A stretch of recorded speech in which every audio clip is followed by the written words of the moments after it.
Good day po, this is a follow-up video regarding sa pagsisecure ng driving license dito sa Canada. May nagtanong po sa atin, kinukuha po ba yung card na driving license natin galing sa Pilipinas? Hindi na po ba siya binabalik? Paano po pag umuwi ako ng Pilipinas?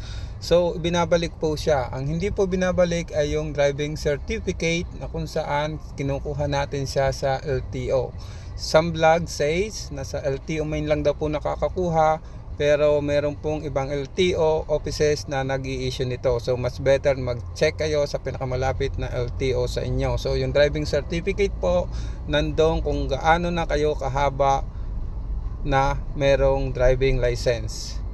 Aside from that po, additional input dun po sa mga may driving certificate galing sa ibang bansa, like po yung nakausap ko sa Italy na hindi English yung driving certificate. Kung babayad din lang po kayo ng pagpapa-translate dyan sa bansang pinanggalingan nyo para maging English or France, much better po na wag na. Kasi dito po sa Ontario especially, hindi po tinatanggap yan. Meron po silang sariling translator na ibibigay sa inyo kung saan babayad uli kayo. Another thing, ano po ba yung kagandahan ng merong driving certificate? Pag may driving certificate po tayo at driving card na issue sa atin, mababawasan po yung dadaan na nating proseso sa pagkuha ng lisensya.